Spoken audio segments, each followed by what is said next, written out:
Good afternoon, good morning, everybody. Welcome once again to Gastronomy and Beyond. Thank you, Luis, once again. Well, thank you, Adela. No, it's a pleasure to be here. Spring is coming, so we are happy in Boston. And we are even more happy because we have Juan Carlos. We have Juan Carlos. Dr. Juan Carlos Arboleya, let me introduce him. He is a professor and researcher at the Basque Culinary Center, part of Mondragon Unibertsitatea in Spain, where he leads the food industry program within the bachelor's degree in Gastronomy and Culinary Arts. Additionally, he serves as the program director of the Masters in Gastronomic Sciences. Beyond his research and teaching responsibilities, Dr. Arboleya is the editor-in-chief of the International Journal of Gastronomy and Food Science, and he is a fantastic colleague. I am very, very happy to introduce Juan Carlos. Thank you very much indeed, Doctor, for being with us. Thank you. Thank you very much, Adela. Thank you. Thank you all for being here. Good morning, good afternoon, just here in Spain. Good morning for everyone. Thank you for the introductions. I know that you are quite in a hurry, so I would try to explain what I have to explain short, in a short time. Today, I would like to share with you our approach. As Adela was saying, I belong to a university, quite special university, a faculty of gastronomy, a place in the University of Mondragon, place in the Basque Country, north of Spain. In this place, I don't know if you have been here in the Basque Country, in San Sebastian, especially. Quite food is quite special. I know that everywhere it has a special food for sure, but here the people take very seriously all the things related to food. And of course, in our faculty, we take really seriously also everything related to food. Today, I would like to talk about the concept of gastronomy 360 degrees, but with our approach. I'm a physical chemist, but I'm dealing with other areas of knowledge like culinary people, chefs, especially another specialist since quite a long time ago. So I would like to show you this kind of so-called transdisciplinary approach, specifically just to face different kind of challenges that we have nowadays and related to food. Um, as you can imagine, and I think that you agree with me, gastronomy can consider as a strategic sector, especially here, as I was saying. Even people from government, they take very seriously this sector as from economical point of view and another point of views. Gastronomy is really important. Uh, we can say that it belongs to a whole value chain, like agri-food. Gastronomy can be there and can have an effect in the agro-food sector. Also in the transformation industry. I don't know if you, well, the Spanish people for sure, what's this? That's the typical jamón, but it can be, I mean, related to any kind of transforming industry. Especially here, there are loads of food industry that they consider gastronomic issues as a very important factor, yes, for food product design, for example. But also gastronomy is important for sectors like hospitality. If you've been here in the Basque Country, you are familiar with this image. This is the so-called pinchos, and there is, I mean, it's a big thing. Just having a beer, a zurito, and a pincho at the same time that you are socializing with people. Tourism. It's normal to see people here just traveling around, trying to visit different restaurants and different places, everything related to tourism. But since, I don't know, maybe 10, 20 years ago already, gastronomy can represent also social transformation. I don't know if you see or you know some people here in the slide, like René Redzapi or Gaston Acurio, Andoni Luis Aduriz. There are chefs that they are quite involved in this kind of social transformation. Um, Sustainability, it's also a very, very big issue, not only in our faculty, but also in any restaurant now. They really care about this issue and they are just proposing new approaches all the time. And I can give you an example. For example, this guy, an Australian guy, Jack Sonfrillo. I don't know if you heard about him. He's from Australia and he has a restaurant. He had a restaurant and he was really focused on the gastronomy in Australia with the Aborigines.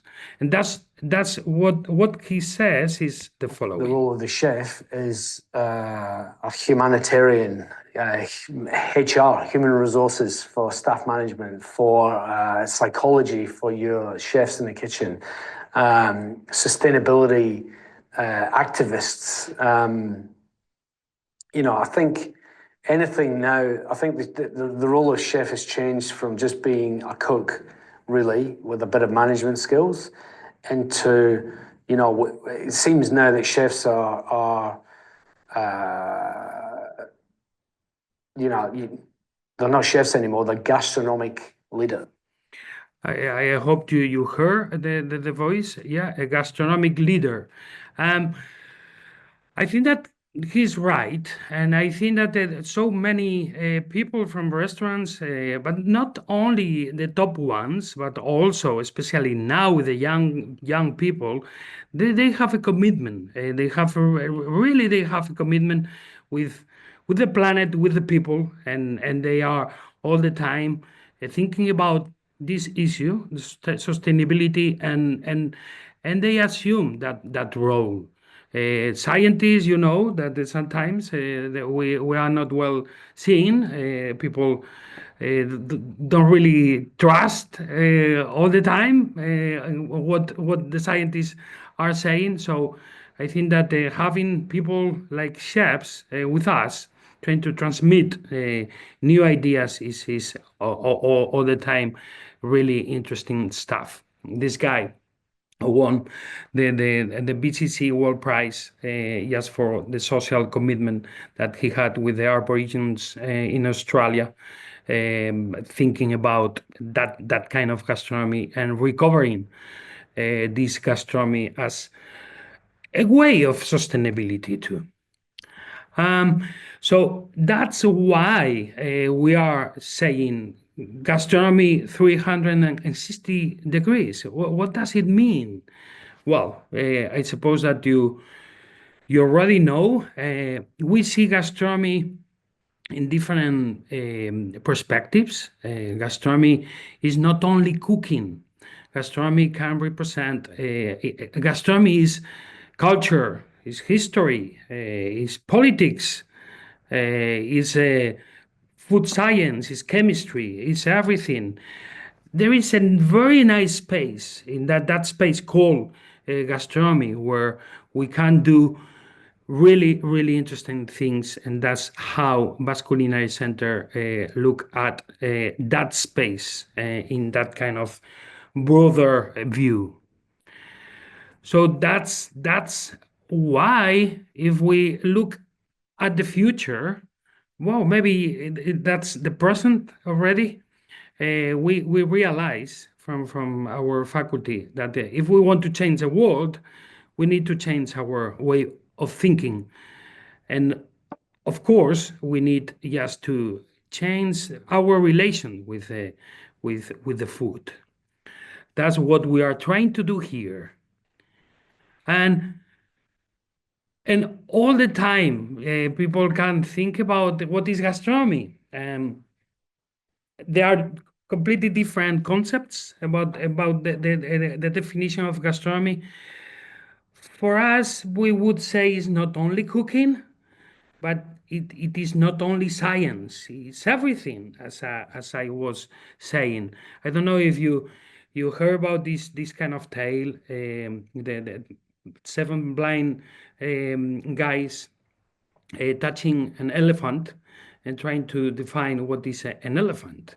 Depending on the part of the region of the elephant, the part of the body of the elephant, they would define what is an elephant in completely different ways. And I think I have the feeling that gastronomy is kind of an elephant touching by blind people sometimes.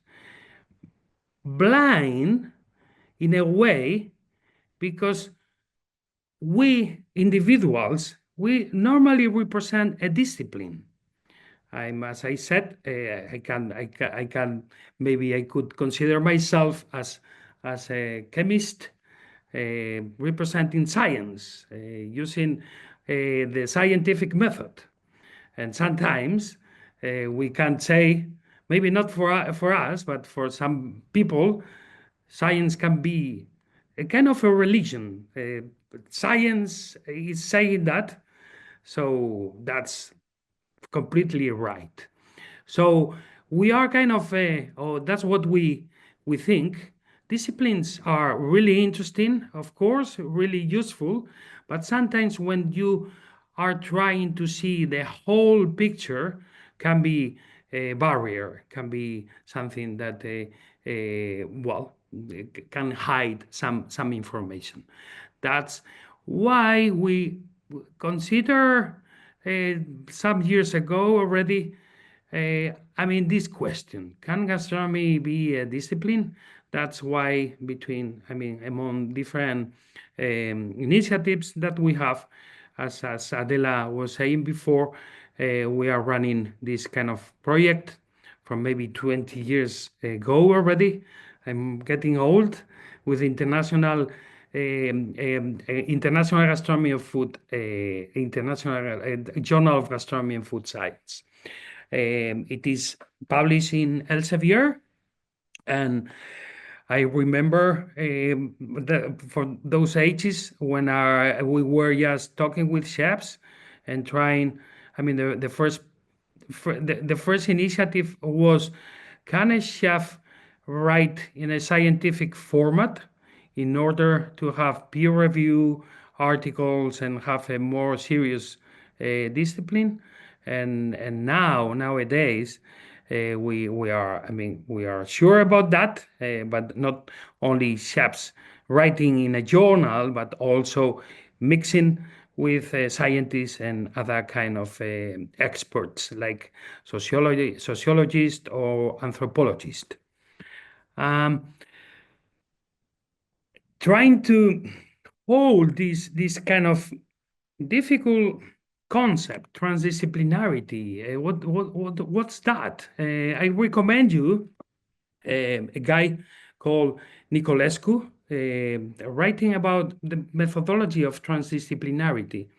He's I think that he's a quantum physicist, I think, as far as I remember, and he really believed that sometimes this kind of working in disciplines can be something that limiting the whole vision, as I said before. We are trying all the time. I started, I don't know, 10 years ago, a master program called Master in Gastronomic Sciences. Nowadays, we have this year, for example, we have 22 students with 17 nationalities, different nationalities all over the world, with completely different profiles. There are chemists, there are people from biology, sociology, anthropology, gastronomy, completely different profiles working together in food projects. What we're trying all the time is just trying to build bridges, trying to break this kind of walls made by disciplines. By the way, I'm not talking bad about disciplines. Don't get me wrong. It's just the way we are trying to approach this kind of a special field. By the way, this wall is, or this picture was made in the frontier between USA and Mexico. A very nice project, trying to put together people from different countries in the same table. Right. So this is what we are talking all the time with the students, because the students really struggle with this kind of transdisciplinarity concept. And we say all the time, look, if you use a discipline, just a discipline, you have a very nice information like this one. You are seeing, by applying your method, a horizon in the sea. What happens when you mix two different disciplines like this one? You have multidisciplinarity, and you can have more information, interesting information. Again, you have a goat here with the horizon. But what happens when you are really kind of working in that kind of transdisciplinarity way? You can see the whole context, and sometimes that context can be really, really important, like in this case, as you can imagine. And I don't need just to explain this additional information.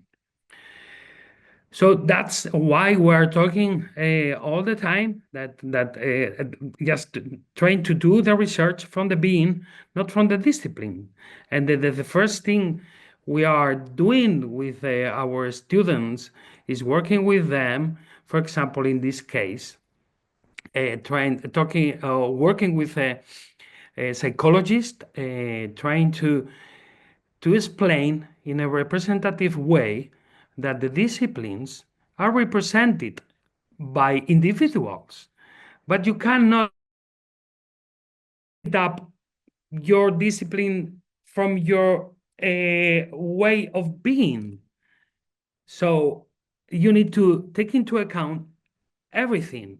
So the way you are mixing with other people, representing other kind of disciplines, made the so-called transdisciplinarity. Right. This is another kind of thing that we are doing with them in the master program, for example, just to show you what we do. They have to run a whole research project. Sometimes those projects are really, really kind of scientific. They are working in, I don't know, identification of peptides, for example, related to different kind of like umami, for example, umami taste.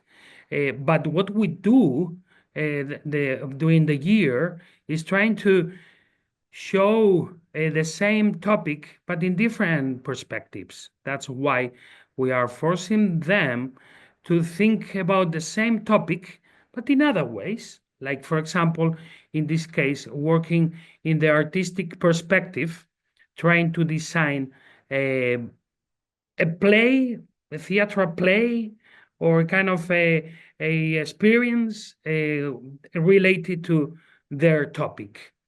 And it seems that it is completely different from their projects, but we saw with our experience that this kind of different approaches can change the way of approaching the scientific research itself. So really kind of interesting stuff. Just to show you some specific projects, just to show you some research about, I mean, with this kind of approach. I want to show you how we started, I don't know, 20 years ago. We did these dishes, working together, physical chemistry, and the restaurants, trying to make these very kind of fancy dishes for 3 Michelin stars, trying to use science to talk about very abstract ideas like the vanity of a chef, for example, represented by this kind of bubbles. Or more dishes. But nowadays, we are running, for example, this kind of projects, thinking about bioluminescence. And this was a very interesting project made by, well, in collaboration with Alchemist Restaurant. I think that you will have some talks from Alchemist, and trying to use this bioluminescence in the restaurant, thinking about different ways to stimulate, yes, provoking a stimulation of this bioluminescence made by algae, for example. We have, as Adela was saying, a PhD program in gastronomic sciences. Some of the research can be kokumi. I don't know if you heard about it is a perception. It's not the taste, the kokumi. It is related to some peptides made in different kind of fermentation processes. People from Japan, they really understand the perception of kokumi. In Japanese, koku means everything. Kokumi is a perception of having a mouth fullness perception. And in this PhD, that was really interesting, made by Nabila Rodriguez, she did have some research, very kind of scientific research, identifying these kind of peptides, but also she was doing a field work, an anthropological study, trying to understand really the concept of kokumi. And as I said before, that was really important to connect different kind of information, data, in order to have the whole vision. If anyone is interested in this topic, we can talk later. You can just contact me in any case. That's another one. Talking about kombucha. I suppose that you heard about the kombucha. The kombucha is made, well, apart from tea, and you use this kind of the so-called SCOBY, which is just the mother of the kombucha. So we made a work trying to understand the process of that SCOBY throughout the time, in order to understand the biological properties of that SCOBY. Sometimes that SCOBY is just wasted, just throw it away. So we realized that if you really understand the process of fermentation, the SCOBY can be used in different ways, especially in early stages. You can do these kind of dishes, or you can have these kind of products like gummies, really kind of tasty food. That was a work done with this SCOBY for culinary applications, for example. We are running some studies trying to use wild edible plants, but as usual, we don't need just to invent very new things. Actually, the work I am going to show you was made with needles, and digging in very old bibliography, different and very ancient books from the Basque country, just in order to make mamia. The farmers used to put some nettles just to filter the milk before doing the custard, the cheese. And we were curious about that, so we started to use yes, sorry, I'm going to put this to just put the volume lower. We were just using the leaves of the nettle, trying to avoid the use of rennet and trying to see what was going on with the nettles in the milk, storing the milk at 35, 40 degrees with the nettles, just the nettles, not without the rennets, we could see a coagulation. Looking at the past, we started to see new ways of designing, for example, this kind of cheese without using rennets. That would be another way to do it.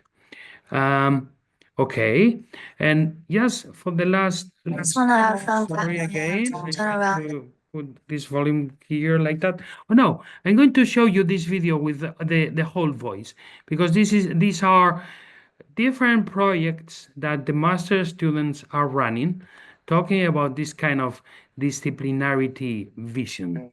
That happens within cultures when food travels. In our case, was the Japanese culture with the Jerez culture for the sherry wine. What we did is we developed a product which was an amazake fermented with kochi. Then we made a wine of it and we inoculated a bale of flour. This was all in order to explain the phenomenon of food diaspora, which is very, very interesting. One of the challenges that we faced was we were a very, very, very interdisciplinary group. We were cooks. We also had designers. We had people from the chemistry world. We had people from the food industry. So building a language that was common with and among all of us to communicate was definitely a great learning process.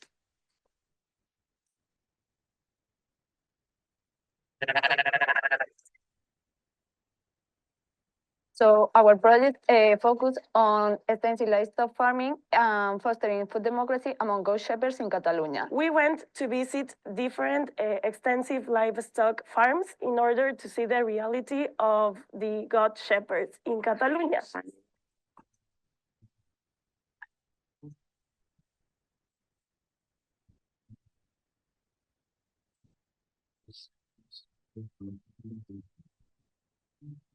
Then we got 3 final results. The first one was identifying their needs and demands of this rural community.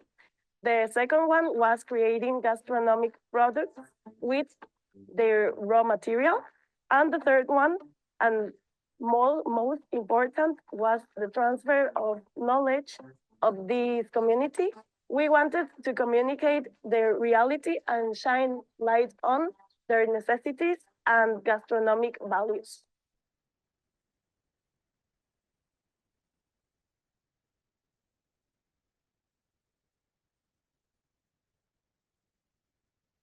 Our main goal with this project was to reintroduce mushroom byproducts culture into food chain. The first product we developed was an edible bioplastic made from chitosan.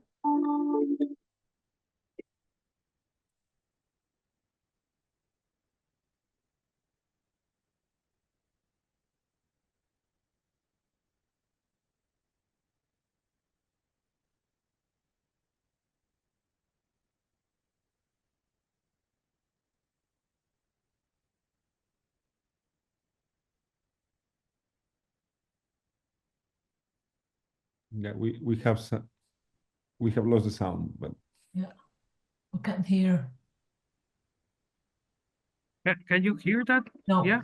No? We made this bioplastic and extracted the Now? chitosan from these mushrooms. And the second product we made was substances.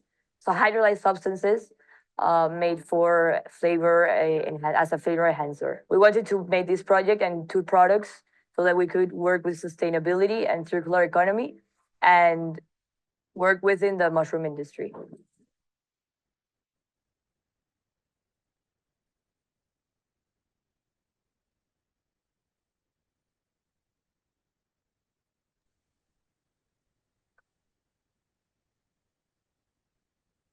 Nowadays, We live in a fast-moving society that made us to eat fast in order to be more productive and efficient. That made us to disconnect with our products and our traditions. And we call this gastronomic alienation.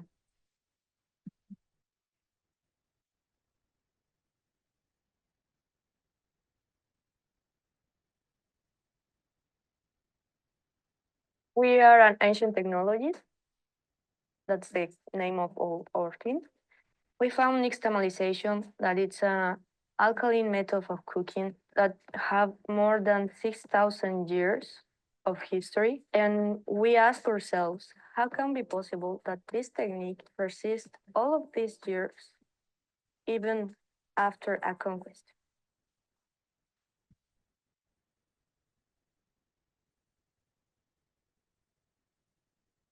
We did a multisensorial gastronomic experience. With two of these, we wanted to connect people with an ancient fishing technique from Basque Country. Perfect, perfecto. Yeah. Okay. And that's it. I wanted to be short. I hope you could just have a touch about the things we want to do here, trying just to, I mean, no matter the kind of topic we have related to food, of course, but we are all the time, or we are convinced that we need just to have this kind of broader approach in order to understand the everything. Thank you. Thank you very much. Thank you so much, Juan Carlos. Thank you very much for all the perspective, all the broad perspective. And probably we do have some questions. Do we have any questions? Well, of course, we have a lot. I mean, first of all, congratulations. I think it's fantastic, and I think like the presentation is amazing, and the connection between food and science. I think that's I mean, that connection has been there. I think probably during the last 2 million years, when I think that was probably the first thing that humans did. No, when we went out of the tree, we just we were like eating, hunting something, but with the same products of eating, we were painting in the cave, you know, like trying to use magical parts of the animal to hunt the next animal. So I think maybe that's magic, maybe that's science, but for sure it was art and it was science because you could paint, and that paintings are still here. So I think that kind of connection, you are still doing that in a beautiful way. Like you kept the connection because also the projects from the students, some of them, they're also very vernacular. I mean, like you have combined high tech and vernacular science. So that's amazing. And also I love the initiative of the journal. We have the luxury of publishing there an article, so we know how. I mean, that was also very smooth. The process was fantastic. So how? Yeah, how do you see? I mean, I think you have not explained that much your journey. I mean, like how this scientific mindset finish on a anti-disciplinary approach in this Basque Culinary Center. I don't know, like, can you guide us a little bit on that process? Yeah. Thank you, Luis. Yeah, I mean, I suppose that's a matter of necessity. I would say, because I remember I don't know in the USA, but you know perfectly the educational system in Spain, and when you are very young, you need to choose. Are you from science or from letras? Yeah, a kind of philosophy, literature, and everything. And you are just, your soul must be divided. That's it. And you need to choose. You have to choose. And that's from that period. I remember that I was not really happy about that kind of choices. I saw science as having fun all the time. I remember doing my chemistry degree as like having fun mostly. It was a play, but I realized that something that was missing, especially when I started to do my research before Basque Culinary Center. I was working. Well, by the way, my PhD was done in whipping cream, trying to understand whipping cream for 4 years, trying to understand the microstructure of the whipping cream. Really complex system. It was really good fun just to understand what's going on there with foams and fat crystals all together, mixing together, interacting together. And I started after that my PhD. I came here to the Basque Country, and I was working for 13 years in a food research institute, especially or mainly in food microstructure. And that kind of work was cold. I was having loads of fun, but it was kind of cold, you know? Okay, but something was missing. And that's, as everything in life, something like I was lucky. I don't know. I don't know if you can call it destiny or whatever. I met some people from restaurant Mugaritz, for example, people that they were kind of very naughty people, really curious people. They wanted to play. They wanted to just to save the world, everything. And we had a meeting, and suddenly all the science I was doing became hot. And was a feeling like something was missing. You can understand perfectly from a microstructural point of view a whipping cream, but if you lose all the cultural part, you are losing a lot of information there.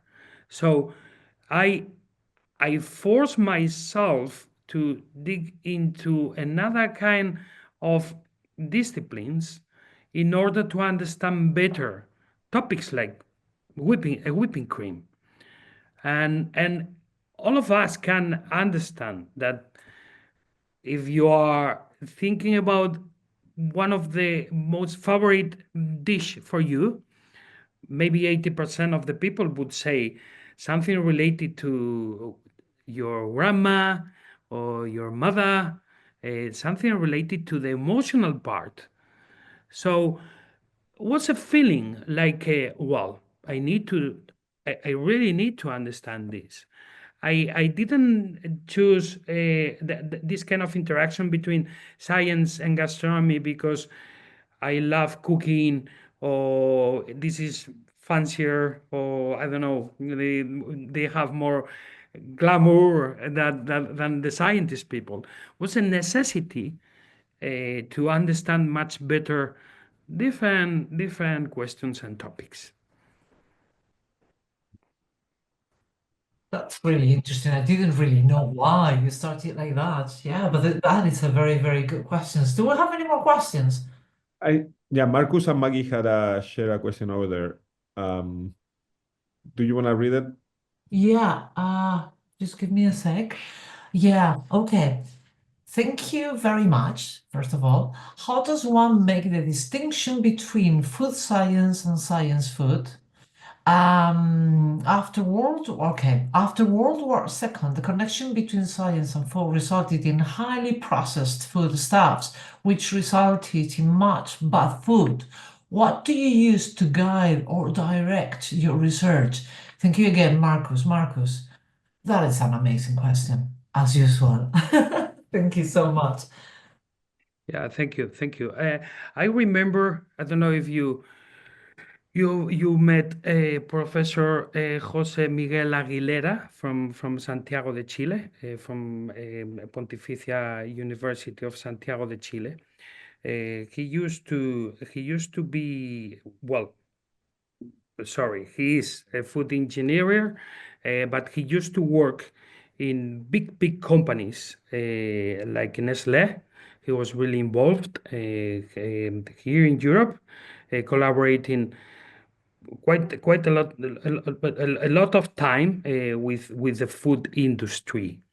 I remember having some conversations with him some years ago, because you could just look at some articles, interesting articles from Professor Aguilera with the so-called gastronomic engineering, and he was saying that, look, Juan Carlos, I spent so many years working in the food industry, in big industries like Nestlé, convinced that we were doing great job for society, trying to stabilize food, to make better food, especially from a safety point of view.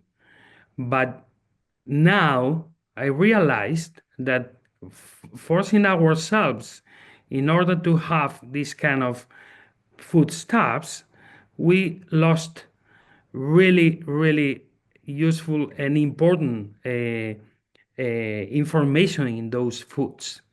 We are doing food without soul. That he is a food engineering, but he was working or saying this kind of